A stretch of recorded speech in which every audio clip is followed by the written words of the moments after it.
Hey, what's up, everyone? Thank you so much for tuning to another episode of the Financial Griot, aka TFG. We're here, we share our stories, not only our lives, but other people's stories as well, and interconnected with just financial success, being good people, and hopefully you'll grab those stories in becoming a better version of yourself.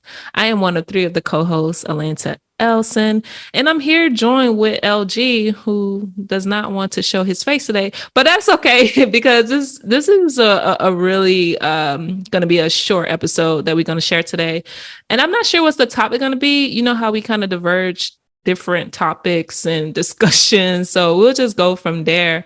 Hopefully, Interesting enough, I know a person that listens to us.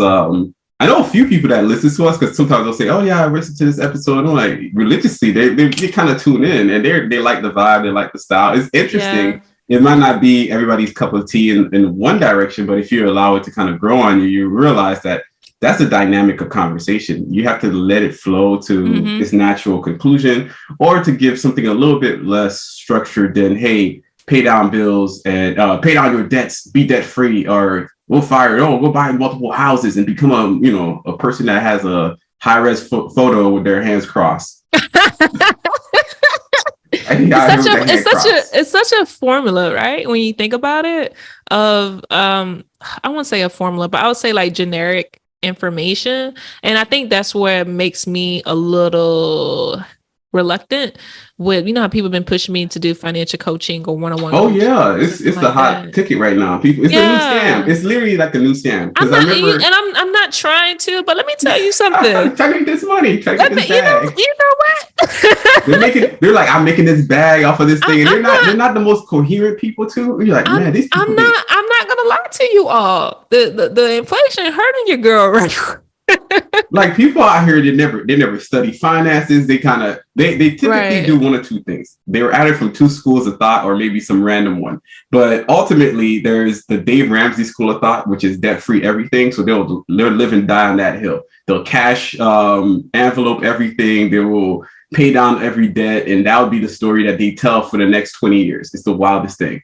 Then you have the people that I think they're the most annoying, because no matter what, it always comes back to, I read Rich Dad, Poor Dad. I'm like, like, and as soon as they said that, it's about sales, it's about leveraging debt, and it's almost like the opposite of the Dave Ramsey, leveraging debt to actually buy more real estate. And hey, don't own a home, rent your home. I'm like, what's going on? And also rent for somebody else. I'm like, I read that in Rich Dad, Poor Dad every time.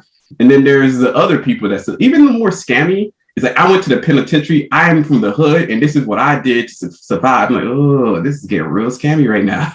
You know what I'm noticing as well, and I don't mind people referring me, because people have like just questions, like generic questions and stuff. Not generic questions, but like basic, questions, right? And I'll try to lead them and just give them, the space where they can think a little bit more critically. What I'm realizing more and more, and again, this is my experience. I don't want people like, whatever, right? But this is just my experience. What I'm seeing is that people who are referring me to others who may need some sort of assistance or guidance, they're not seeking knowledge. They're seeking fast solution. Example, a friend of mine, really cool with, homie, referred this woman, and she wants to see if I have any insight for housing, any insight for I guess like my housing experience purchasing my home a few years ago. And she was saying that what did she say? It was something along the lines, it was a while back, it was something along the lines where she couldn't get a loan or something like that. Is there any other outlets or something, right? She didn't qualify for I guess her buying power, if that makes sense. And I told her straight up, I'm like, that sounds like more of affordability than anything, right? I'm being like really like honest with people. It's like most times it's not a black and white thing. If they're looking at numbers and look at what you can afford, it's for a reason. Purchasing a home is one of the biggest investments you will ever make, in your life, aside from, investing in your children someday. But it's really affordability. She reached out And she said that something about she couldn't get a loan or something along those lines. And I told her maybe something she needs to recalibrate to fix the errors and things that she can work on. So like in a year or 6 months or 2 years, she can work on affordability and buying power. So if it's a credit thing and if it's a actual income thing, it's really affordability. Your buying power is not as much as you think it is. And plus with the interest rates right now, that can really damper someone who's trying to buy a bigger house. Or more of a house, right? Due to how much home costs right now. But yeah, I did the best. I wanted to add to that because I think it's important people understand when you're saying something like affordability is not to lessen or I guess kind of crush somebody's dreams in regards to that, but it's to really kind of let them know. No, because you really have to let them know, like the reason it's not affordable for you because if you kind of force your way in, you're going to end up house poor.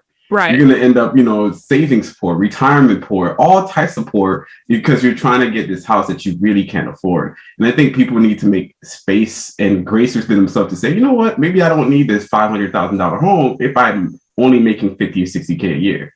I don't need this $450,000 home if I'm really only making around like 40K take home because you just can't afford it. It's not the banks against you. It's not people against you. It's just not affordable for you right now, especially if you already have debt and other student loans and other issues coming around the corner. The bank is looking at your entire financial profile and they're making a guesstimation as to if you can repay it back.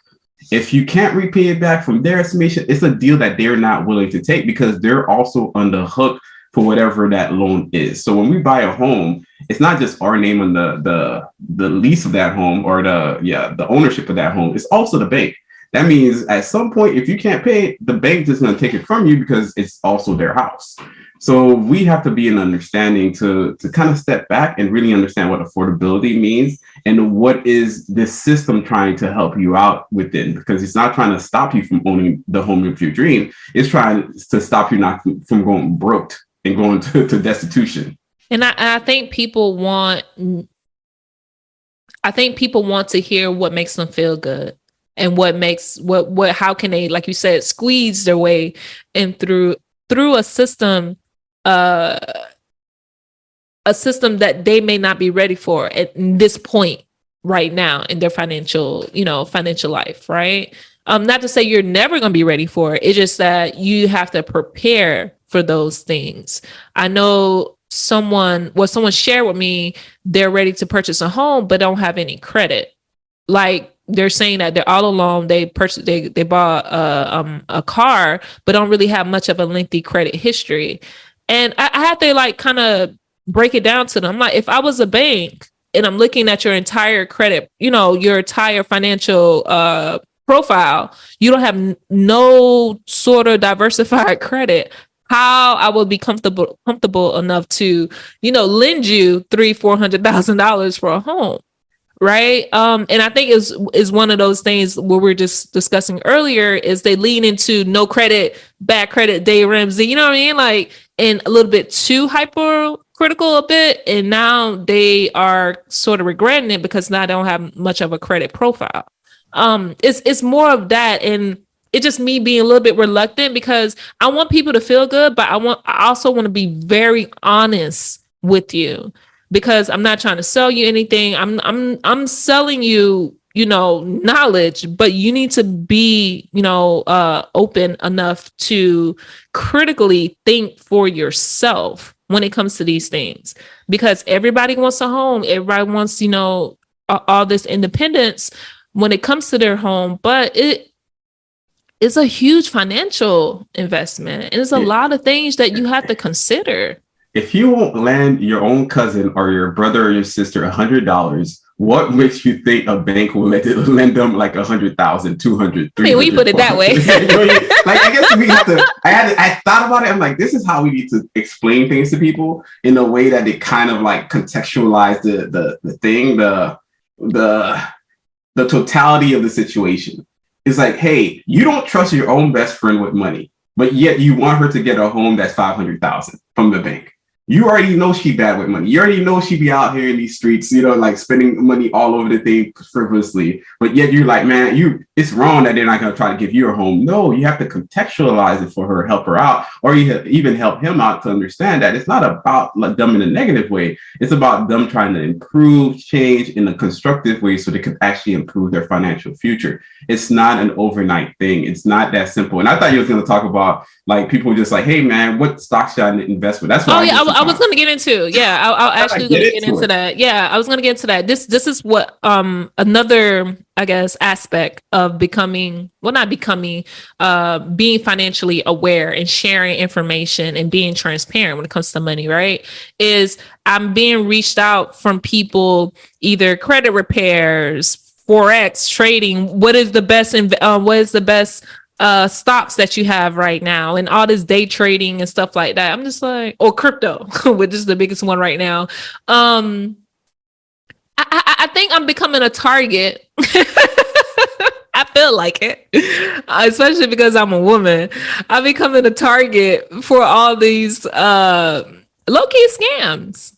You know, people trying to. I think people are trying to cover up, sugarcoat of everything that's, you know, fast money and things that'll get you really the quick, rich solution. However, people are missing out that knowledge piece and that information on what's the best solution for them or best practices, right? And I'm just like, why am I being a target just because I hashtag finances or wealth, whatever? And just like people are just like reaching out, and I'm getting all these hitting messages that I realized that it's on Instagram and such. But there's that aspect too. People just don't want the knowledge. Is what I'm seeing. So I'm still reluctant. I'm still reluctant taking one-on-one. You're growing awareness about all of this, because even it was a couple years back, maybe it was like 20 years ago, I'd be like, why doesn't like Oprah, Michael Jordan, and so and so just like, you know, bail us out as a community or whatever, just give us money. And that was very naive of me at the time. Like, yeah, it sounds good that you could just be granted money and therefore, you know, you have no debt, you have like a home, you have all these things. But part of this thing about wealth is actually learning how to build it. It's actually changing in a way that you're not going to ultimately overspend it. Because it doesn't matter if you were granted or you inherited, you know, a lot of wealth. There's stories of people going from upper middle class to middle class to paycheck to paycheck. So it's not about the money you're granted. It's about, did you understand how the lessons along the way to help you retain it, to grow it, or even help you balance your own life so that you don't feel like you need to buy the biggest home. Especially after you get married, that's the first thing some people say, hey, when are you going to buy a new home? You know, or hey, when are you going to get this new car? When are you going to people in society tell you that you need to buy the next big and best thing because that's what they internalize as either success or a rite of passage. Like after college, a lot of people got brand new cars that they couldn't afford, luxury cars. I know a girl, I think every year or so, the dealership convinced her to switch out to the newer model. Like it was wild. It was like, hey, isn't that like a leasing thing? Yeah, like but every year or something. Yeah, but she basically had a new lease every time because they're like, yo, man, you know, the best thing for you to do right now is get that new model. It has heated seats. She had heated seats in Florida. Not wrong with heated seats. No, but how did they sell you on? How did they sell you on heated seats in Florida when it's hot most of the time? Like how is that a selling point? You know what I'm saying? I'm gonna need like better AC. I'm gonna need some other stuff, but like for them to say, hey man, he said they got brand new heated seats in Miami, Florida. It was blazing hot. It was August when they tried to, like I was next to her when they were trying to sell her this new product because she had to go in for like a repair. And I was like, wow, this is insane. And she was like nodding her head. It's like, I'll be back next week. And because I think the Mercedes lot, they had like it was a Mercedes dealership, but they also had like a TV room, a lounge area while you get your car repaired, and they also can make you other sales and other add-ons. My partner has a Mercedes, and he's constantly talking about the gas because you have to get premium gas for Mercedes. Oh yeah, you got to get premium gas and premium maintenance. Like you can't just take it to anything. You have to go back to the dealership, to keep the warranty, to keep it. That car is not a low maintenance vehicle. Yeah. I'm looking at people laughing because that's how they get everybody.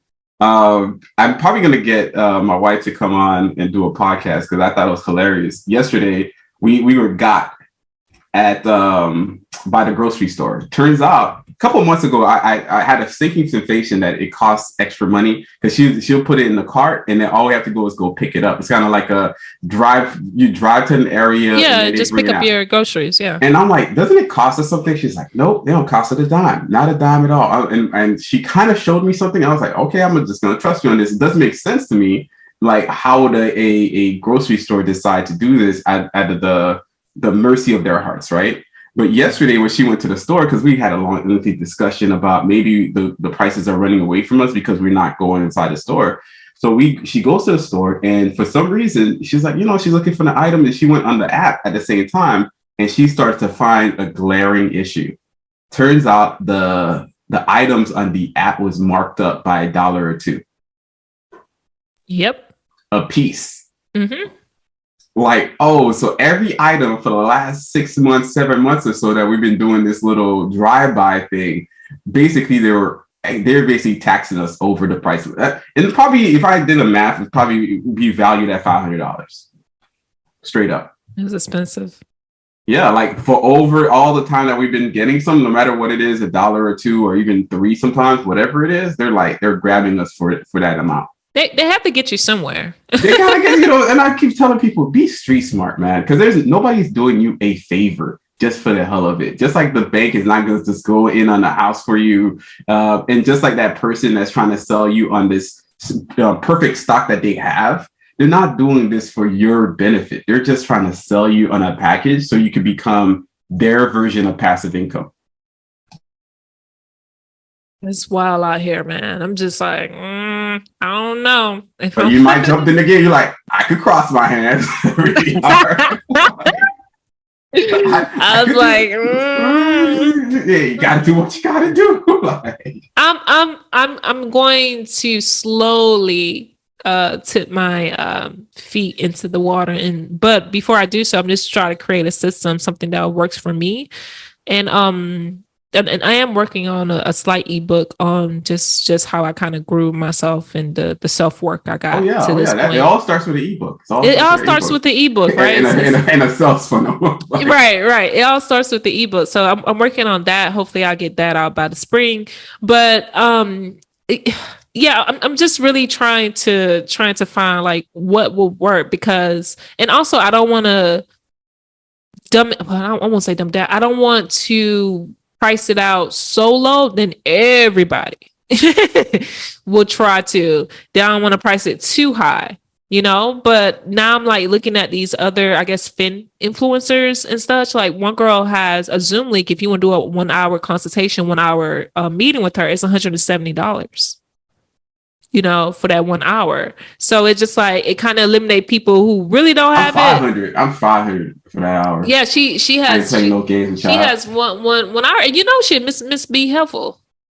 Oh yeah, I saw that. I saw the thing that she did. But it's interesting because this kind of like one-on-one is very emotionally draining for me. Oh yeah. I think, I'd say for me, because not everybody has, because some people are very people, does that make sense, or extroverted, or I get what they get saying. Their energy from other people, or they're able to process those emotions or even live in those emotions with those people as well. Me, I cannot. I'm a very much like, if it's irrelevant, if it's just going to drown us into some kind of sorrow, I cut it off. And I'm like, I have to get into the mindset of the person to really help them out, which it's not bad. It's just a lot. It takes for me to get out of my own skin, get into their thought process, the way that they move about the world, to see what works for them, and doing a lot of work to kind of get them over that hump. And yes, it could be useful for them, but it's draining for me, and I don't think it was worth my time. Overall, it was just too, at least for me, that one-on-one stuff, I'm not really a fan. And that's why I'm probably more leaning towards in the future, just getting government contracts, working with big companies and doing financial stuff like that. I'd rather do that.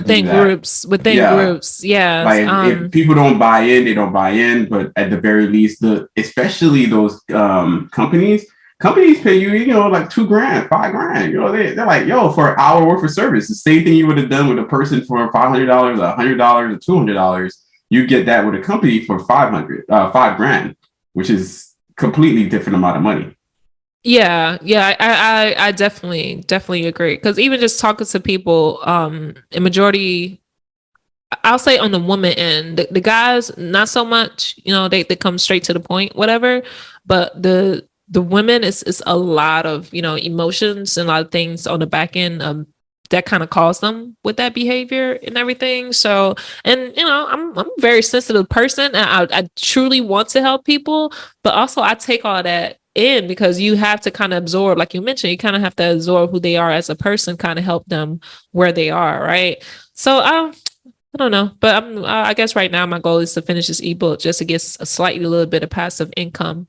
And I am going to join this small woman, well, not a woman network, but it's a Build Us network out in South Florida.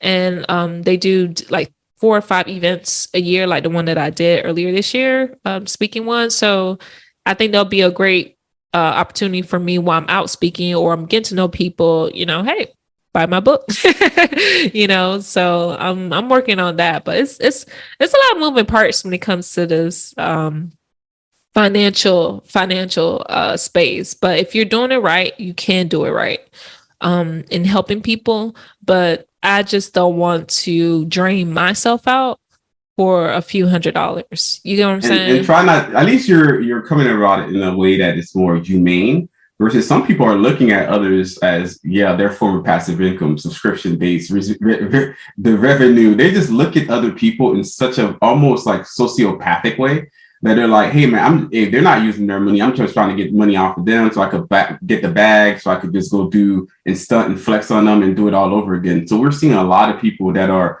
motivated not by really helping a person, but they're just motivated by the transaction. That means as soon as they get your money, whatever product they give you is the product they give you. A lot of it is often pre-recorded, products that they provide to you, or even a sloppily made ebook that is likely a copy of somebody else and without any tangible assets to it. But by the time you bought into their product or their weekend packages for $2,000 or $5,000, you walk away, poorer than it is, and they walk away richer. And they continue based off the new money that they have. They're gonna go right back to their communities and say it was a success. And look at that, I'm making a lot of money, and therefore providing even more social proof, so that other people could buy into the next ebook, the next book, the next YouTube, the next conference, convention, or get together. It's a crazy world we're living in.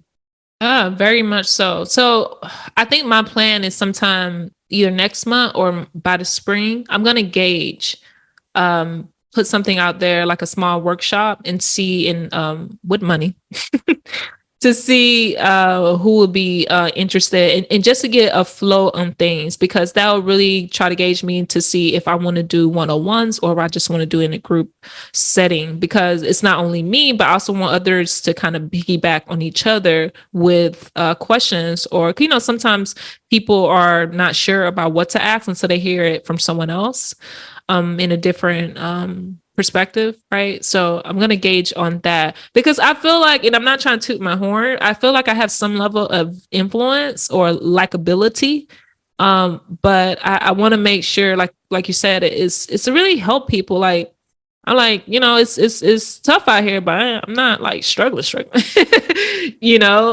but we'll see. I'm still trying to work that out. I got to talk to Lovely too about systems and processes that will actually work. But I'm definitely this year trying to monetize something, So we shall see what's happening here. But I do have a question, LG, about the next plan. You there? Yes, I'm still here. Go ahead. I was trying to be toxic on IG. You know what? Response, some people they be coming for me, so I'll be like coming back at them like, yo, made a nice little post about financial retirement or the FIRE movement. The FIRE movement. Yeah. I want to talk about that's one of the things I want to dissect for people, that it's actually not a really great movement. It sounds great in theory, but it's highly reliant on everybody else continually working and continually paying somebody. So it's like the FIRE movement collapsed. You're saying it's not sustainable in terms of how it's highly reliant. That means there's a variable risk that exists within it that is it's very big, and if you don't plan it correctly, it could really bite you in the ass. So if everything collapses for the grand total of a year or something like that, obviously our problems would be a lot greater. But for anybody that retired early per se, and their money is in the stock market, for whatever reason, it could tank anywhere from 20 to 40%. And that 20 to 40% is harder to make up in the market than it is, especially when you're retired and not making any additional true income. So you're saying like whenever the economy, or if ever the economy shifts or tank, it really does impact. It does damage, high key damage. And people that don't know what FIRE is financial independence, retire early, acronyms for FIRE.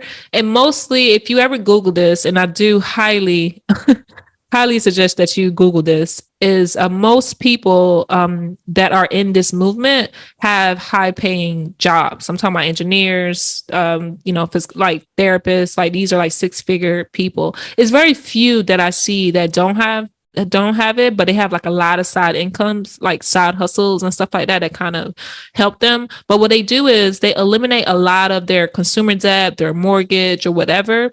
Sometimes they'll keep their mortgage, but they'll invest, like I'm talking about 3 or 4 times their income into their investment. And the rule and the objective is to live off your investments, because your investments make so much money in terms of the rate of return that you will receive passive income, and that will offset or help you with your regular income while you retire. And the thing, I'm going to say this, I'm going to put it out there. The term retire is used very loosely. And I'm going to say that I'm saying it with my chest, very loosely.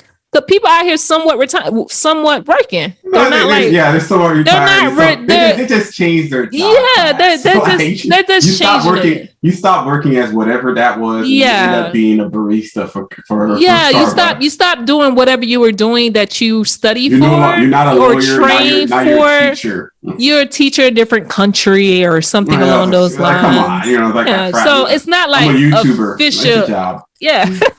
It's not like an official retirement, but the objective is you invest so much money, 3 or 4 times your income, and it helps you with passive, just regular income actually, that you can, you can leave your 9 to 5 and do whatever that you want. Because I think the mission of this is retire your 9 to 5 and take back your time. People want to retire in their 40s or 30s, however, and do what they genuinely want to do, they're passionate about, or traveling, whatever they want to do, which is great. Right? But LG was saying is that majority, I think like 70% of people, like 70% of their income is mixed into their investments, if I'm not mistaken. Yeah, pretty much. Majority of retired community. Well, okay. It's why I said everything is a caveat of thought, right? The idea came about because some people have been doing FIRE for a very long time in human history. So it's not like the brand new thing, but every once in a while we have these trending topics. So this is a trending topic mainly because of Silicon Valley and a lot of the people in tech making a significant amount of money. And these were not like the most spendy people. Like you have the people, kind of like the nerds, they're the shut-ins, they're the introverts. They're not really into a lot of spending for class or whatever it is. And they're making as much as $200K a year, just to say that, for example.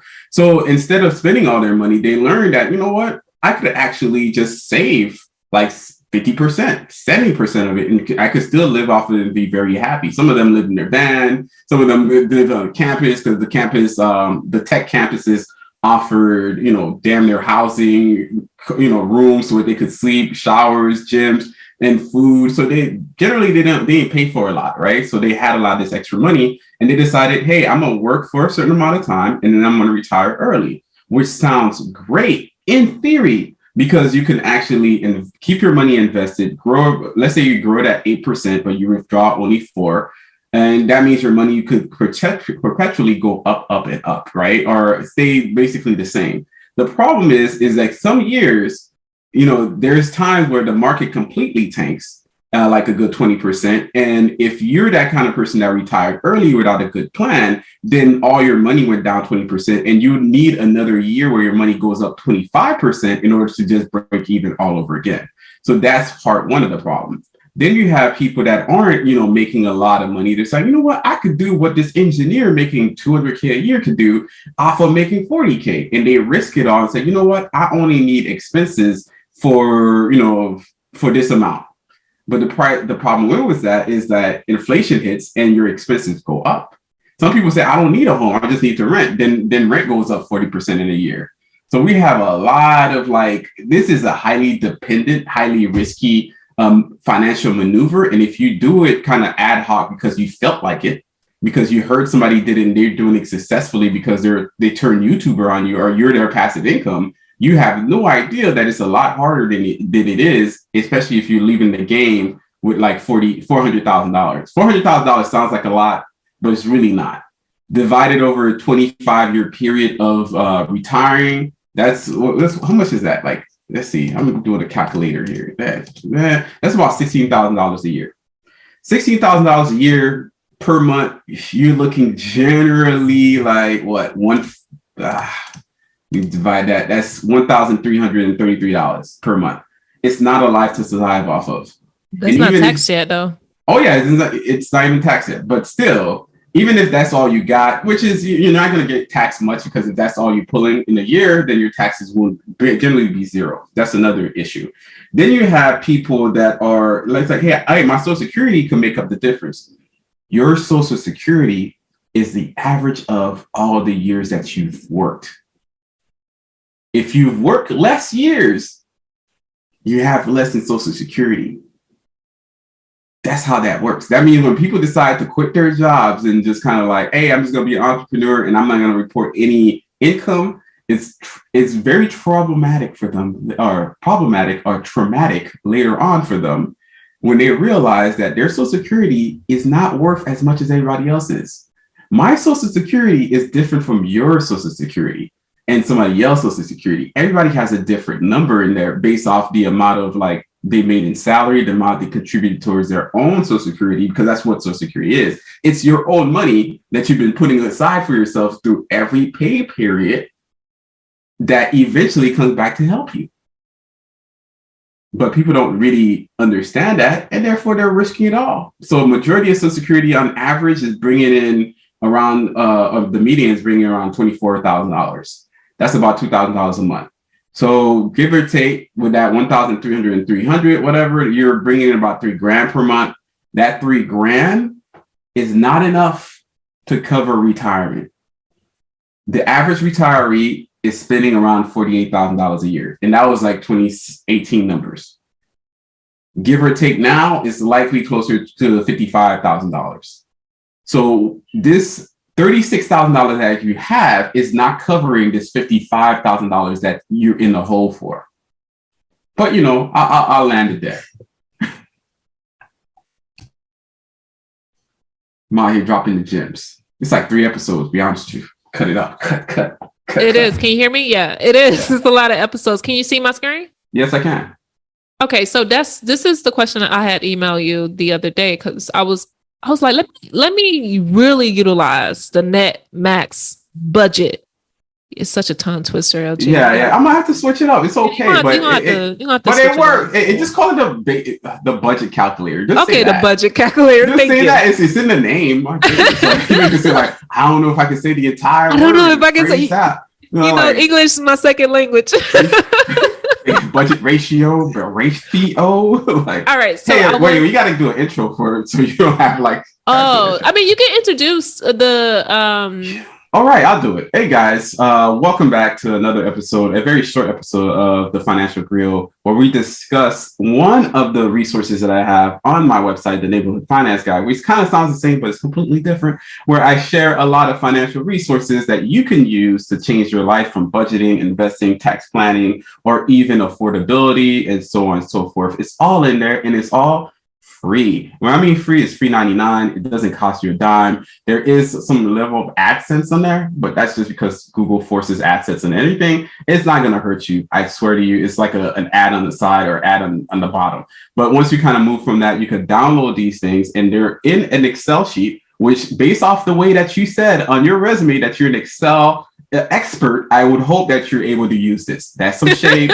Because some of y'all be like, y'all be saying y'all experts, but y'all not really experts. So this one that we're talking about today is the net max budget ratio, version 3. There's actually 2 other versions before that, but I made this version specifically to tackle an additional component which I was missing before was the total debt. Then I kind of like mix those things together to showcase in comparison, 1, how you can budget your money at any different salary range. 2, how much those investments based off that that budgeted investments would grow in the total of 5, 10, all the way to 40 years. It's a good example of how much your small efforts today could really compound over time at the historical average of 8%. And this bottom component was a little bit more in red, and you should be able to see it. I thought it was pretty colorful, but hey, it is pointed by an arrow. It's a very pretty arrow. It takes me a lot of effort to learn how to put an arrow inside an Excel sheet. So it's definitely it's in there where it talks about your debt repayment. Obviously, the numbers kind of change for everybody. You could put your own numbers in there. You could play around with it. It's not a conclusive all the way through 10, 20, 30, 40 years, but it's close enough to give you a range of how your debt picture would change over time. And on the very bottom of that, there is a total almost wealth, net worth, kind of like juxtaposition between your investments, if you started off at that point, minus your debt, the liability. So your assets minus your liabilities equal your general net worth. It's just an estimate. It's just a rough sketch. It's just an ideal that if you use a budget that really works for you, it would change your life. And no matter what the amount of money that you have coming in, if you stick with the general understanding of what these things are supposed to be, it would work for you in the long run. Obviously, the majority of American households are spending over 36% in housing being their rent or mortgage and their utilities combined, and whatever it is for the house that they need, they're spending way too much, and they've moved far beyond the recommended 25%. This was a actual study thing that people used to go by, but eventually that became so prevalent that nobody cares to remember that.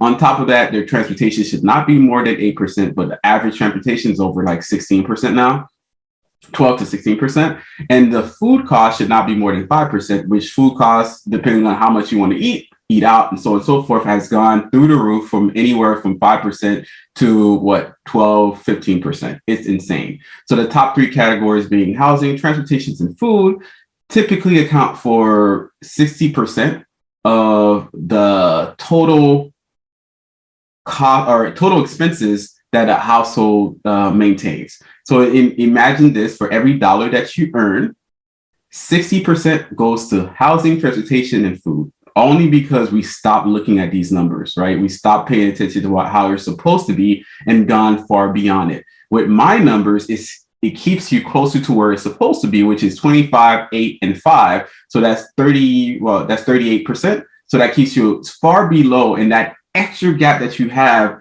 goes into your investing, your debt payments, and also you living life. So the more and more that you keep the top 3 down, the better off you would be. But a lot of people don't, and a lot of people risk it all because they want a loft overlooking the city that they can barely afford to live in. So that was my intro for all this. I gotta come in because I know you're going to tangent with. Hey, that was a tangent. That was solid. I was just saying, like, just you're worried about some pettiness. Yeah, like some pettiness. You're worried. Hey, let me jump in before you get there. Yeah. So everyone, thank you so much for tuning into another episode of TFG. Yeah, we're just reviewing the Neighborhood Finance Guide resources, budget calculator that he has, a very extensive, budget and breakdown of like housing expenses, transportation, miscellaneous expenses. And, and I'm a visual person. So I like the illustration as well. The nice black guy with the beard and everything. So I really like this as well. So I was reviewing this the other day very extensively. I'm like, you know what? Let me try to utilize this as much as I can. But some things didn't kind of make sense to me. So I did reach out to LG via email to let them know, like, hey, what is this? I don't get it. And I think my issue to LG is if the numbers don't match what I'm calculating, like just by one, just make sure that you go to your resume and take out Excel expert, just in case you had it in there. I want you to get away from that, because this is a mistake. Like, I don't want you to do this. But go back to your question. What is the numbers matching? Because all of these are based off of formulas that are very simple formulas that are all there. And the fact that you said it doesn't match is actually the funny thing, because it does match. And I showed it and proved it to you. And hopefully you got it in the email. My very shady email back to you. Like, obviously, arithmetic missed you as well. So that numbers, like, people like, the numbers ain't matching. I quit. They ain't matching. They ain't matching. But no, like, because for me, like, for example, so I being transparent, I put the household salary example up top, $79,804. And the monthly after tax income is $5,852. But when I look here in the monthly costs on the bottom, it says the $6,650. That's when you were telling me that is after tax, and the one underneath is before taxes. So I'm like, oh, okay. But how I was in my mind was trying to figure this out is if you invest, let's say 25%, you see what I'm pointing at, LG? Yeah, I'm watching. Yeah. So for example, if you invest the 25% on a monthly basis, I don't see how all these will kind of lean towards that on the after tax income. Oh, because you're trying to force. I was working backwards. No, you're trying to force your own perspective on what it is. So in math classes, I used to see that because I grew up in Haiti, and and the way that we study math was different from the American system. So when I got to the U.S. and I noticed in the classrooms, the subject seemed a little tough for some people because they tried to add their own narrative into what it is. Just take this for flat purposes. This is just showing you, a budget ratio, which is based off of 25%, 40% essentials, 28% saving and investments. That's the core, right? Nothing else beyond that should really matter. That's just the core understanding. So your essentials should be no more than 40%. Your saving and investments per year should be 28%. Your debt payoff, if you have it, 15%. When they go away, you can actually shift around to different other locations. And ultimately, it's basically structuring your money that you're not missing out on investing today in order for you to become wealthy tomorrow or to secure yourself tomorrow. I think what you're trying to bring in here is, is my after tax thing, ideally, is it just the money I'm investing after? No, this also, your investments totality includes your 401k, your IRA, your HSA, and some of those are already factored into your total money. I think that's your problem. Okay, and I think that's what I was trying to let it go. But for me, that's how I make sense of it. Don't try to. You're trying to force a new understanding from what it is. It's kind of like reading a book and just adding your own words to it. It's like I used to hate those questions when they asked in college, like, what do you think the author? What's the author's interpretation of this? I'm like, I wouldn't know. I'm not the author. I'm that kind of person. I'm not the person that can tell you what the author felt like, because I'm not going to add my own narrative to what the author really felt like. I would ask the author, what did you felt like when you said this? It's a clear determination of it. It's not your own opinion. It's like, this is why I got out of criminology as my first major, because it was like a multiple choice question. What did the author feel? And I clicked on or other, whatever it is. And I told my own narrative, and it's like, oh, that was incorrect. You're supposed to do this. Like, how would you know? You're not the author. How would you know? Doesn't make any sense. So don't create a new narrative for this. This is really to help people understand that if they construct a budget for them that ensure that their investments in totality from their budgeted salary is as much as 25%, they'll be fine in their lifetime. So if you're making 80K and you multiply that by, 25%, that's $20,000 a year that you're supposed to invest. How you invest it ends up being on you. How you kind of, go about it, why you go about it, whatever it is, that goes about being on you. If is all the 20 ends up being your 401k, that's fine. That's no problem. That's on you. If all the 20 ends up being, a combination of an IRA, that's still on you. I can't force you to do a certain type of investment. I can show you that your investments based on whatever vehicle that you put into the stock market at 8% historical average, no matter where it is, it will end up being over the lifetime of the generally almost like $80,000 over 40 years. Your ending balance is $5 million. I don't think it's important or relevant to go into other details. This is what I'm trying to show people. The idea that whatever money that you're making now has a real tangible value to you if you invest it. That is the big picture. Gotcha. Okay. Got it. So I guess the secondary picture here, which is the categories, is to tell you the story about not going over these percentages. And of course, everybody's numbers will be different. And you don't have to go about this. It's not like a first fad. This is not the tablets of time here. Yeah. This is just a barometer or some kind of bumper cars on the side to let you know that if you go over this amount, you're going to have to start taking from somewhere else. So if your housing is 36%, where do you take this extra over 25%, which is like, an extra 11%? Where did that come from? It starts digging into a lot of people. They save last, so it digs into their savings. That's why the average American does not have much to cover an emergency saving. It cuts into their investment. That's why the average American household really only invests about $8,000 per year, which is less than like 7% of their total money. That's literally how much they invest. And this is why people are struggling to pay off debt longer and longer, which it accounts for more and more of their interest that they have to pay off whatever it is, all because they've already done too much. So it's not the system that is against you. It's that you need to learn how are you against yourself. Yeah, maybe the system does have a beef with you, whatever it is, or somebody down the street really hates your guts. That's granted. It's fair and it's 100% possible. But how do you impact you? How do you start thinking like, you know what? Maybe it's time for me to have a roommate. If I'm young enough and I don't have nothing going on, have roommates. Let's see how it goes. At least for a year, let me lower this cost, right? Or maybe 2 years. Or maybe I move in with some sorority sisters, fraternity brothers, or even back my real sisters, my real brothers, or I move back to home with my mom and dad. Whatever it is to keep that big expense lower than it's supposed to be. You could get some wiggle room and space to kind of redirect the money somewhere else. Yes. And then if you're cutting down on one place, let's say and food cost is going up without, it's just naturally going up due to price inflation and sometimes going down. You could just be like, okay, you know what? Maybe my food cost is a whole hell of a lot more than right now it says 332. It's a hell of a lot more than that.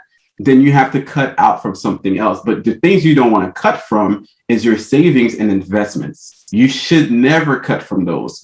But yet this is the first place that people cut from. They always say it's impossible to do that. But then for some reason, if Beyonce came into, existence in their city for a concert, they miraculously have $5,000. Tell me that's a lie. No, she just performed in Dubai for 24 million. So see, you know what I mean? Like somebody just popped up like I was over there. I'm like, okay, so you have the money, you have the will to figure out how to get money. It's just that it's not a priority for you. So you have to also make peace with that too. As a person, you have to say, you know what, maybe it's just hadn't been a priority and maybe I need to switch up how I think about it so I can make sure that I'm not destitute in the future.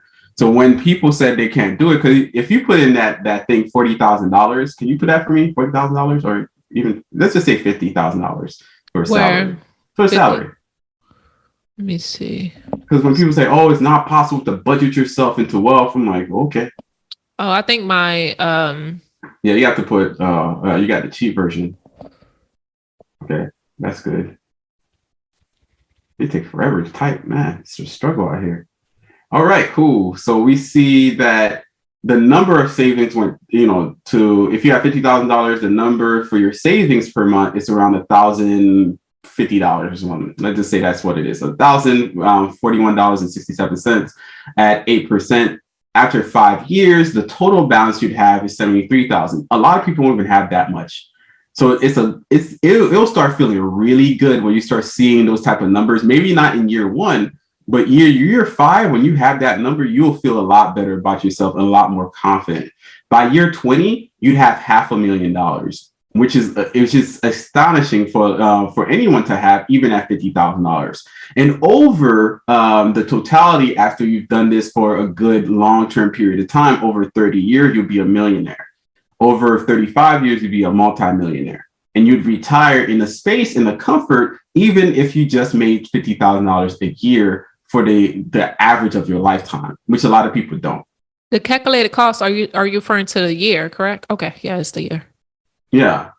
So this is doing it for you so you can see that it's building your assets for that time. This is all your assets, your generic assets. Obviously, if you bought a home, blah, blah, blah, that's not really as important as this. I'm trying to show people that even at $50,000, you can invest. Put $35,000. Just put that in there, because I need to say that to people yet again. So I keep saying it's impossible. Yep, you don't have the money. You got to activate. Why are you trying to activate? You ain't trying to pay this astonishing. Put $35,000. You put 40. You can put 35. You don't have to do the comma. They'll do the comma for you. No, because I have it free on my graduate computer, so I'm not paying for this on Apple. Yeah. Yeah, nice. So, okay, at $35,000, the monthly investments are $730 per month, right? And it's going to be a stretch. It's not by far, from the humanity, it's not like the easiest thing to do. It is a stretch, but even at $35,000, let's say you move back in with some roommates, or you move back in with your mom and pops, you're keeping those numbers fairly the same, and you're investing just $730 per month. Even at 20 years, you'd have $400,000, which is way more than the average savings that most people over 60 have. And by year 30, you'll be nearly $1 million richer in assets, in investment assets. So you're already firmly on your way to be a millionaire. And by 35, you've been there and you're doing it. This is the author's intent. This is the foundation, because I'm looking at the 35,000 household salary. After taxes, it's like $2,500. Because even here with the housing, your calculated cost for the year is $8,750, and monthly cost is roughly $730. So with that does take a little bit of wiggle room, because you have to be a little bit creative to see where can I save on that. Like you said, moving in with the parent, getting a friend, because that's nearly impossible to get. That's nearly impossible in some spaces. But for example, in Tallahassee, that's still a number. So it depends. In Tallahassee, you can you can still rent spaces that obviously, when people look at these numbers, it's not, it's going to affect me. I live in New York. Screw you. You live in New York. I don't care. That's on you. This has nothing to do with where you live. It's you have to make a decision where you want to go and be. If you can't afford it, you can't afford it. When we talk about affordability, we talk about high cost of living areas. If those are the numbers in the high cost of living areas, then you might want to move. This is what people have done for eons. Before the advent of even the airplane, people walked over damn near ice bridges in order for them to do what is known as geo arbitrage. You go where the grass is greener. That's where we get that concept for. That's where we get that idea. So you don't have to stay in this space. Like I have to rant about it. You don't have to stay in this space that's extremely expensive, and you do have to get creative with how you stay. I'm not telling you to go live in like I guess a friend of mine called it Kuwait, like or Baghdad in the war zone here. This is not what we're saying. We're saying that you might not want to live in the Bronx, in Queens, in San Diego. You might not want to live there. Maybe you live in the city right next to San Diego. The one that nobody knows the name of. Maybe you live in Palm Beaches where nobody knows what the hell is that on the map. Maybe that's where you want to live. I'm just saying, but you like, let's stop, trying to make it seem like the rest of the world functions on just like, oh, the rent has to be $2,000. Nah, the rent is $2,000 where you at.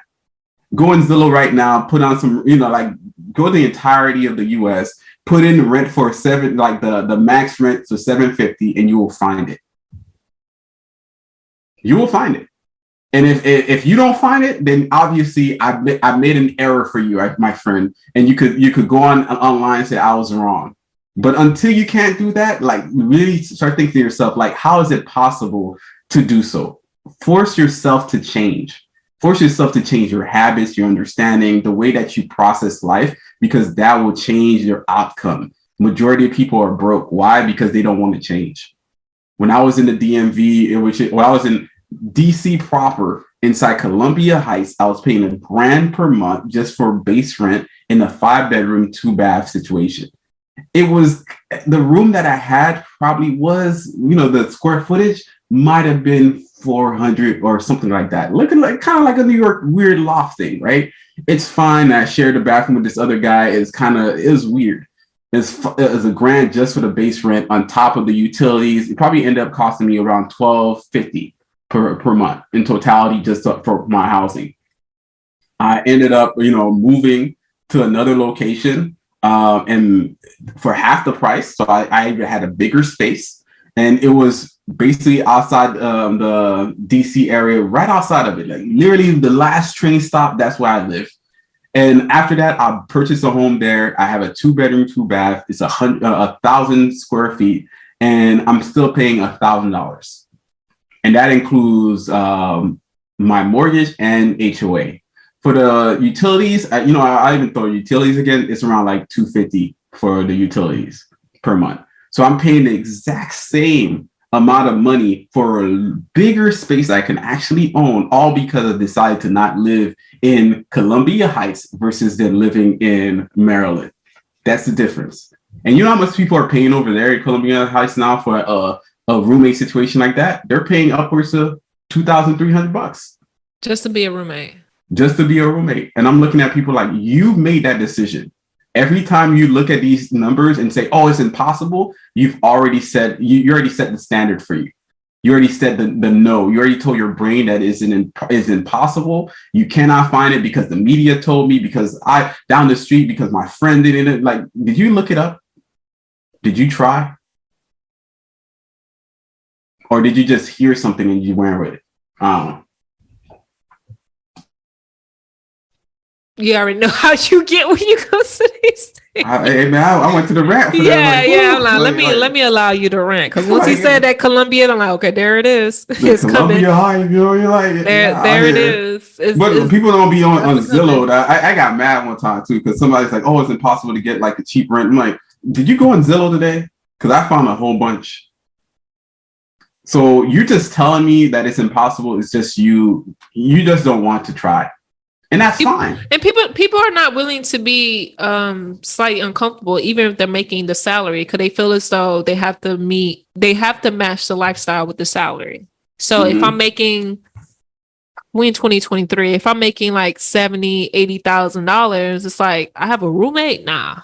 Nah, I'm too old for that. Nah. I have a roommate, you know what I'm saying? So people want to do that, because I look at this for someone that's making $35,000, a monthly cost of $730, for housing, is very difficult. However, it's not impossible, like you mentioned, because there was one thing I seen on YouTube.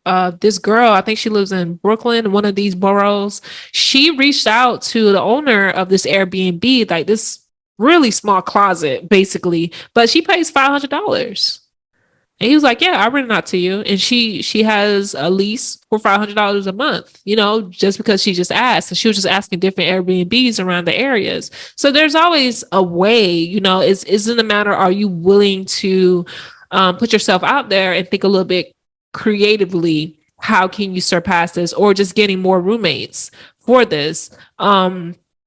Me thinking now is difficult with 35,000. Honestly, with 35,000, like I'll be living with my parents or my friends if I can with that income. But it's just not impossible.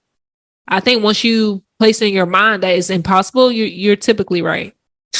Because you kind of defended the fact that there's no other possibilities or room to achieve this. And I say you're absolutely correct. Because I remember a few years ago when I was making 45,000 and I was paying like I think close to 1,300 just for the rent. Just for the rent out in Boynton. I'm like, okay, I have to reduce this as much as I can. And I wrote it down. I kept looking Craigslist and everything. And by the time I came to West Palm, this girl was moving out her place because she was I don't know, some kind of opportunity came up. She just moved in. She had to move out and she needs a sublease. Her rent was 900 and I think 910 at that time. Way less than what I was looking, I was paying at the time. So yeah, I immediately reached out to her, immediately just did the application and I got approved. And it was just one of those things because I was grandfathered in that price. I didn't get the corporate housing complex price. I was grandfathered in. And the person that took over my lease when I bought my home was grandfathered in. And I think they now raise it. At that time, it was 975 by the time I left. So that person was able to get that grandfather price. It's always a way. Like I don't like to talk about, or speak with people who think that it's just nearly impossible. It's not impossible. If you think it's impossible, it'll be impossible for you, but it's not. It just, you just to have that space of how can you make it work?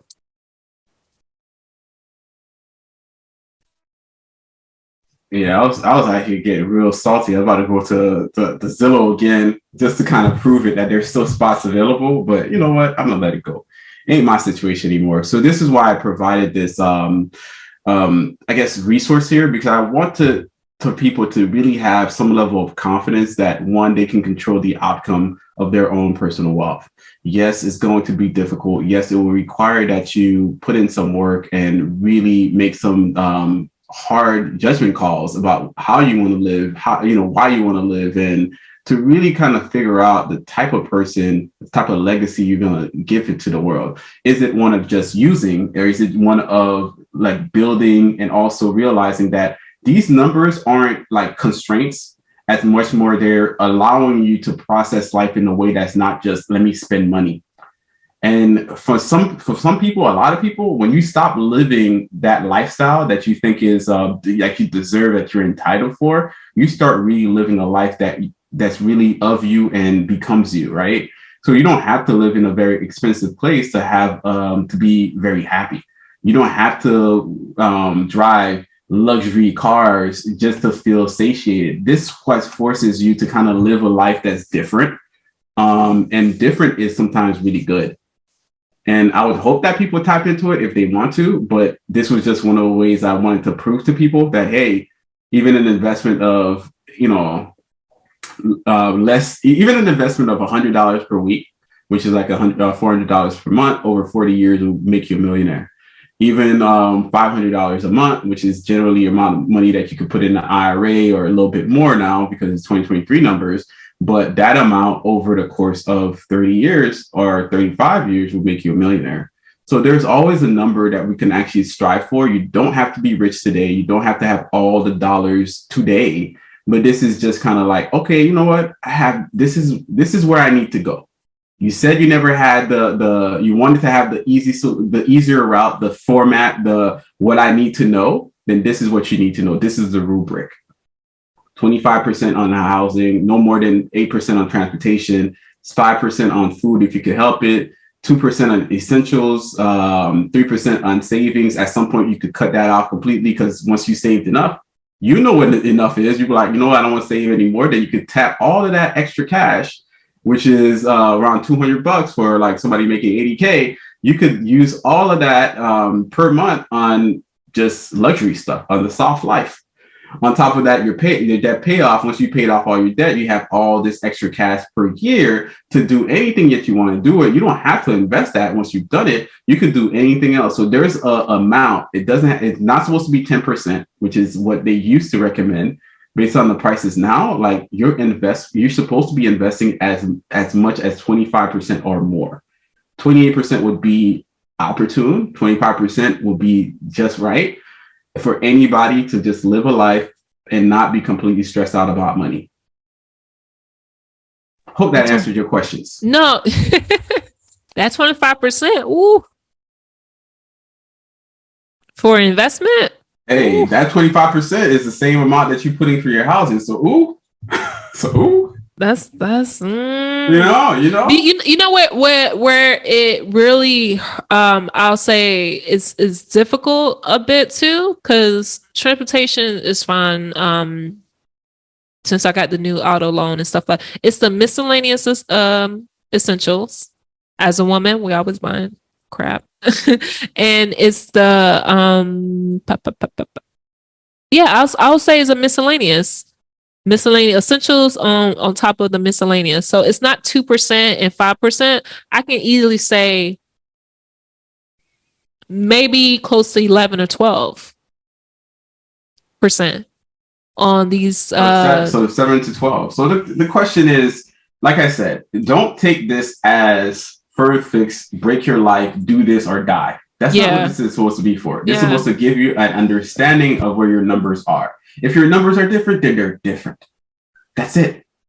If your numbers are if your investments are way more, then there's way more. That's it. If your debt payoff is way less, then it's way less. So you don't sit here and try to die on this cross here that we have. The debt payoff themselves, like for example, if your debt payoff is really consistent of just your mortgage, you also have to remember that some of your money that's going to your housing is also your mortgage. You see how this kind of like plays upon itself? Once you start allowing yourself to just look at these numbers in a way that's natural and to say, you know what, these are the numbers supposed to be. Kind of like the sky is blue. You're not arguing the sky is blue. Everybody, sometimes it's a little pink, depending on the sunset, or a little red, a little whatever, but you're not arguing that water is wet. Stop arguing it. Water is wet. It is what it is. Some things we just have to live with, like gravity is a certain thing. You can't jump a certain high without falling back down again. That's what it is. So instead of arguing it, like as a principle, like instead of doing that, just follow it, see where it goes for you. And, if it doesn't work out in that 10, 20 years, it's like, you know what? I followed all this to the T, Lawrence, and guess what?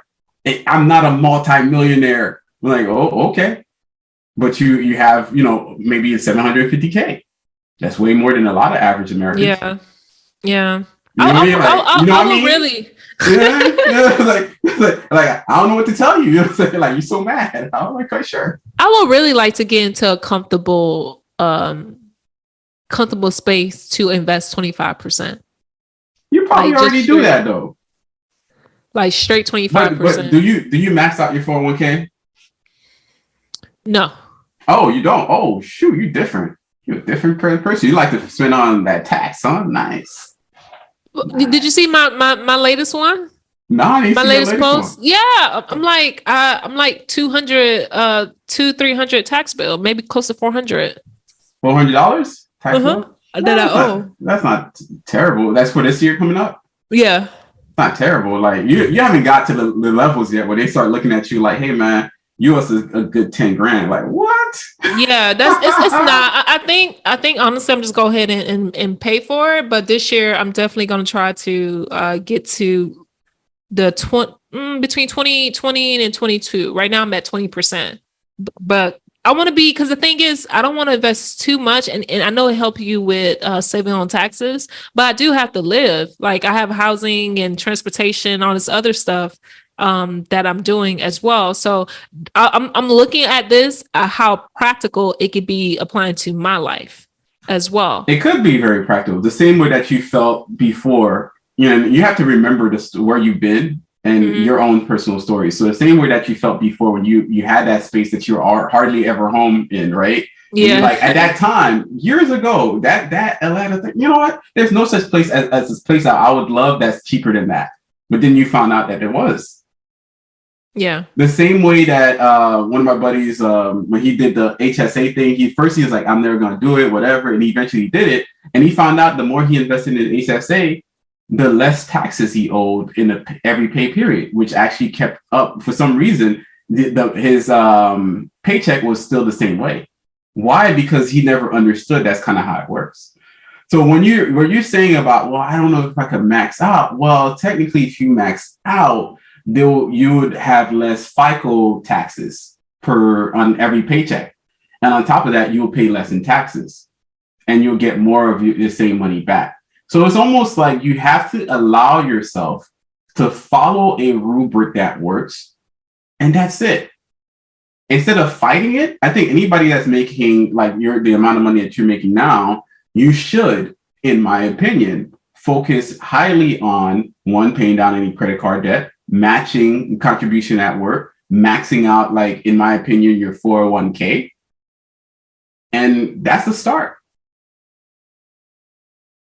And after that, you work backward with numbers. I'm not saying that these numbers are exactly going to be your numbers. This is an estimate. This is a ratio. This is a theory. But afterwards, you work backwards. And when you are in a state of lack, we always forget that human beings are highly resourceful creatures. That means when the money just ain't adding up, maybe there's a time where you say, you know what? Maybe I need to step up my side hustle. Maybe I need to really put myself out there, use the same skills that I use at work to get a couple consulting jobs, a couple other things, or even decide to, you know what, this extra spending over here was always unnecessary. I finally decide to cut it off. But because your first inclination is like, well, their numbers are not this, and I don't know, like, you forget the stories that actually got you here. You're right. I'm like, instantly, at the end of the day, like, if you don't do this, it's just going to cost you more. That's it. If you do not follow these things, if you don't use these, like, things like your 401k, IRA, HSA, it's just going to cost you more. Don't worry about it. Like, the government is like, hey, we're doing you a favor, but, it's just going to cost you more. Yeah, absolutely agree. Like the tax bill I'm looking at. Mm-hmm. Don't worry. Like, that tax bill is going to increase next year. Don't worry. It's just going to increase. So yes. So for me, I knew that I had to kind of step up in terms of the investment. Honestly, there's no reason why I can't max it out.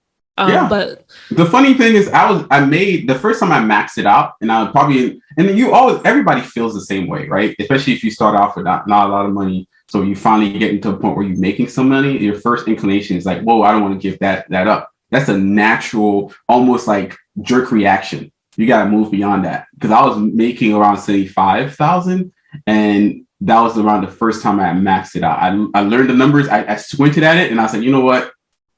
Bump it, I'm gonna do this. And I lived in DMV, which is a lot more expensive than the place you lived in. You see what I mean? Like, at the end of the day, like, people have done it. And if people have done it, I'm the kind of person to say, well, other people have done it. Shit, why not? If somebody else done it, like, what's my odds? Like, what's my odds? I'll take my odds. I'll take my chances. Right, absolutely. And the more, and as I did it, the same feeling of like, what the, because I usually do, when I make a decision like that, like I'm gonna put more money in my 401k or IRA, HSA, I'm like, you know what? I also guesstimate how it's gonna impact me. I have a whole other Excel sheet for that. I spend time trying to figure out the amount of money I'm gonna get every paycheck. And sometimes it surprises me, and it ends up being more. You're like, huh? I don't know. Then I go back to the math. Like, did I mess up the math? Did they mess up the math? And what's going on? It turns out because I invested more, they took out less FICO score. Because they took out less FICO score, I got more. Yes. I'm like, what? What's going on? I did that. What's going on here? This don't make no sense. And lo and behold, the more and more, that's why I learned that adage, and I try to explain that to people. The more you do what you're supposed to do, the more it's going to open the world up for what you want. So the more that you focus on what you need to do, the more it's going to give you opportunities for what you want to do. Right. So this is what I was doing yesterday. This is what I was doing yesterday. I was working backwards. So I was doing how does 20% looks, how does 25%. And for me in order to max out my retirement account, it'll have to be 30% of my income. Right. So with that, I was working on how does that look in terms of how much taxes they'll take out, how much, the after tax deductions, and how much I was actually pocket. I will take that amount and see in terms of my monthly expenses as well. Can that still help me? So that's what I was working on. Just keep working the math. I'm trying to force it. Just keep working it and see if it works. If it doesn't work, you do the I tried all the math. It didn't really work at me. I'm going to tweak it this way. I'm going to tweak it that way. That's how I create these things. Yeah. I don't create these things off of like absolute certainty. I create them based off of like, hey, let me see how can this work? Can this work? Yeah. At first I did it. Then it was like, oh, somebody said, how do you budget? I'm like, I don't know. I kind of just wing it, I guess. Then it was like, I guess let me look at these like the 50, 30, 20 plan. I looked at other people with their 5 something finger discount plan. I have no idea. All types of weird budgeting plans that exist. I read through all of them and I understood them for what they were. And I'm like, some of this doesn't work. So I created this based off of all the understandings of the financial order of operation, mixing in some investing, mixing in what works, what's more feasible than investing 70% of my, my pay, like the fire people. Like what's more reasonable for the average person? And this is the most reasonable version in modern time. The 5-30-20 rule, which is the one I had the biggest issue with, which is you spend 50% in your needs, 30% in your wants, and 20% in your savings. What people ended up doing is they started shifting a lot of wants into their need category subconsciously. So their Netflix, which is a want, ends up being, oh, I need Netflix. So you have people that have super inflated needs categories spending as much as 70%. And then their wants goes in. It's like, obviously it's a want. Travel is my want. Going out with friends is my want. So they inflate that want as well. So by the time the 20% of saving comes to play, it's literally 20% of what's left. Let me repeat that for you. It's 20% of what's left. It's not actually 20% of the actual money, which is the idea behind it was right. The salary. No. It's 20% of whatever is left. Gotcha. So when you read these things, you understand what farm it is. You change as a person if you want to, and you make it, what it is. And this is why it exists. So if somebody looks at years from now, and somebody looks at it, like, you know what? He was onto something. Yeah, definitely. He was onto something, man. He wasn't crazy. Maybe I just, I pegged him for something else. Right. No, this is good. And if you are listening, if you got to this point, yeah, you're like, man, boring. If you are listening, I highly implore you to look at the Neighborhood Finance Guy website. On the resources, look for I think it's under tools, if I'm not mistaken. LG, it's under tools. I think resources, tools. I don't use my own website like that. I populate my website. It's under resources and tools, and you'll see just a lot of hyperlinks and information, budget ratios, calculator, debt payment, payoff plan you can use as well, different versions. And the one that I'm seeing now is the budget ratio version 3 that we were actually discussing during this episode. And it's very extensive. Like, this is really good breakdown. And again, it is just foundational based. If you follow these, these formulas and these rules, it can really help you kind of maximize your assets and your investing. And you'll really be in a really comfortable space of having this this budget to help you along with your financial journey. And it's really good. It's something I spent a few hours seeing how can I maximize, because me paying that tax bill coming up, Like, you didn't like it. You're like, I don't like this. I don't like this. I like the way it makes me feel. I'm a middle class person. I'm really considering transferring some money, selling some stocks to transfer. But I'm just like, nah, that's weird. I'm like, why would I? That's panic. You're just trying to panic. I'm so panicky, and I'm thinking it through. I'm like, that don't make any sense just to save $300-$400. Mm-hmm. You get what I'm saying? Yeah. So I'm just like, you know what, Uncle Sam, you got it. You got it. You got it last year. You got it. I paid for it, but let me tell you something. I won't pay for it moving forward. This is a long time. I'm not gonna lie. This is a long time. It's gonna happen. Like, you're gonna get to a point where there's always gonna be a tipping point where you're gonna have to end up paying, right? For now, you are in a position from anybody making 60 to, I would say, 110. Mm-hmm. You're gonna be in a position where you have to make a decision on your money. From 60 to 90 to 110, that's like the big crux of it all. Like, you have to start making decisions how you invest your money, so you're not paying that much in taxes. Yeah. But if you're not making that decision, trust and believe the government is going to be like, you didn't want to do it. That's cool. Give us a cut, and you're going to pay for it. I would love to know how are parents doing this. The people that are not putting their kids as a dependent. Like, I don't. What do you mean? Like our parents doing their taxes? Our parents don't have that much money. No, not our parents. Not our Haitian parents. No, like my colleagues. Listen. No, get with you. Like my colleagues, I'm so curious. Like, I'm trying to figure this out, right? What's comfortable for me being a SINK. A SINK is single income, no kids. Right? Acronym. I'm trying to figure this out, how comfortable for me it is. I'm really nosy. I want to know how parents are trying to do this when it comes to just thing. The more and more you dive, because I've been doing this probably a little bit longer than you have, and I dived into it a little bit deeper for the last 10 years. I've literally studied the hell out of this in a way that is probably a little bit neurotic. Like, I don't like to take somebody's information, copy paste it. I'm like, I'm gonna analyze. I'm gonna listen to you. Listen to what you said, but I'm going to take all these notes and I'm going to dissect every piece of it. That's how I learned. So when looking at this, you start realizing that, when you start saying, like, how do people do this? Because they don't.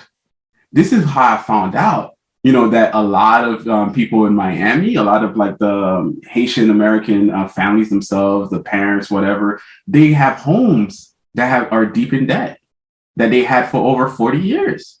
How do you have $100,000 mortgage from a home that you bought for $60K still 40 years later? Unless you've been doing stuff in between to kind of pad it. So the padding being, refinancing and stuff like that. It's like, how did you keep up the lifestyle? That's how they did it. Like, you're thinking, oh yeah, how can it be possible? Because it's not possible. Like, that's the thing. That's the genius of it all. Like, it's problematic to all ends because a lot of people are pretending that everything is okay where it's not. And you could tell when they're pretending because they get really frustrated about money. Very frustrated because they've been doing things and it's almost like it's catching up to them. Like, whatever you're thinking, like, that's why the average American is like, the middle class is shrinking. No, you're shrinking. Like, they're not paying us enough. No, they're paying you enough. You're spending a lot more than you think you're spending. So instead of falling for that social narrative, like, this is against me, start thinking that, like, how are you against you?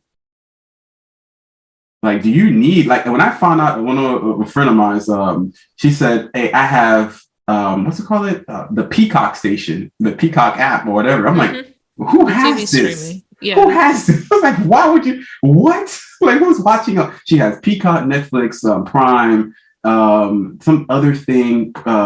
It's just, we have all these things that we don't really need. She's like, my kids watch Peacock. No, they don't.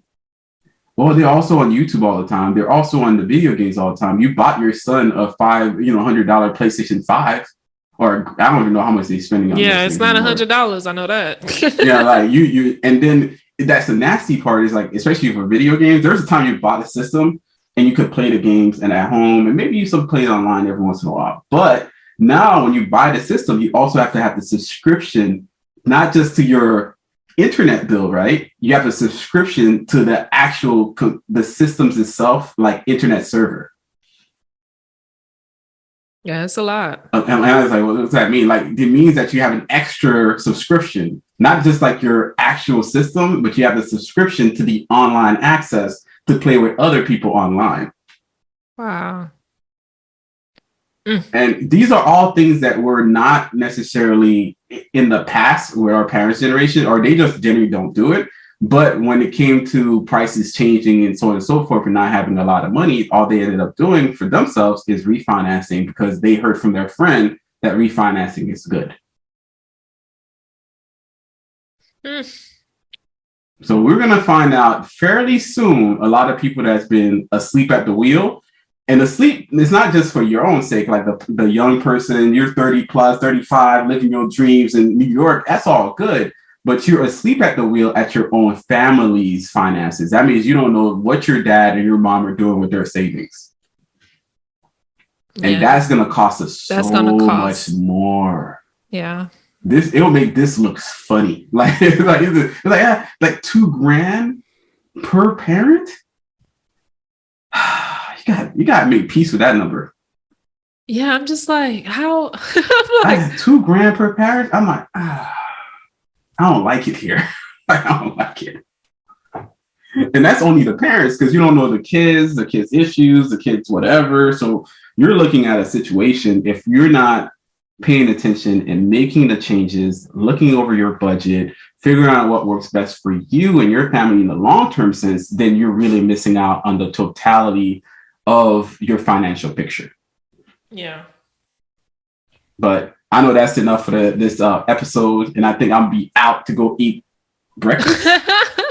Brunch. It's gonna be brunch. Technically, it's gonna be brunch at the crib. But you're right, it's gonna be a brunch session. It's gonna be brunch. But thank you everyone for tuning in to another episode of the Financial Griot. I really hope that you found some kind of insight, or just it was helpful for you. Unfortunately, you wasn't able to see the actual budget, but again, I do implore you to just go on the website, the Neighborhood Finance Guide, under resources and tools, because that's what we were reviewing, is the net max budget ratio. He had different versions of that debt payoff as well as budgets. Oh, I just have an idea, but I think, because I'm definitely probably going to switch away from doing a lot of blogging in 2024 when I become rich. But I think what I'm going to end up doing, just for the heck of it, is actually switching over everything to the Financial Griot. To the Financial Griot. There it is. Yeah, just keeping it like we walk away. and there is that. We just keep it, because I'm about to flex out. Like, man, blogging all the time. Boo. No, this was good for me, because like I was really reviewing this. I'm like, why I'm not, like, knowing how much I have to pay this tax season. I'm just like, why I'm not maximizing my thing. And I'm just like, it is that uncomfortable feeling like you want to have enough. Well, more than enough, and I'm looking at all those things. So I'm like, okay, I've done this before. I'm just doing this a little bit more with the income that I have. So you got to keep changing. You have to keep pushing, and you got to keep thinking it through. It's never the same as it was last time. So yeah, and that's where the space that I am. It's a constant thing for me. I'm still learning. I'm still growing, evolving, and I'm just like, I want my money to match everything that I'm trying to do, but also have fun too. Like, who's not trying to have fun with their money? But guys, you can catch me on the IG streets at Alainta_Elson, as well as YouTube. I post when I want to post because it's me. What about you, LG? Yeah, they could catch me on IG on the Neighborhood Finance Guide, the entire name all the way through. And on top of this, like, if you had any questions, and if you have any questions about budgeting, investing, building wealth, or even just generic questions, email us, comment on our, I think we have an IG page. Yeah, we have IG page. Yeah. You could comment. You can send us messages. You can actually, interact with us a little bit more and really kind of solve some of those things, because that's what we try to do as much as possible, and really catch us, because at some point when we become rich, I don't know if we're going to be around. So at least I don't know if I'm going to be around. That would be it. You That know, would be like, all of it. that's the story. You know, it's like that's the stories. You like that's a lot of good stories out And here, we guys. walk away with the Satisfaction. It's satisfaction. It's like satisfaction of completion. it. Yeah, it's a completion. You like we've done it. We've given it to the people. We've given all the information we could, and it's always going to come down to you making the choice. Do you want to do this or do you not? And I think that's important. I want to see more people empowered in that choice. I want to see more people make that decision for themselves in deciding the direction of the type of life that they want to live, no matter what kind of life that is. Be happy with what you got. All right. Peace. Thanks, everyone. TFG, we out. Peace. Thank you for listening to the Financial Griot podcast, powered by the Wealth Builders Collective.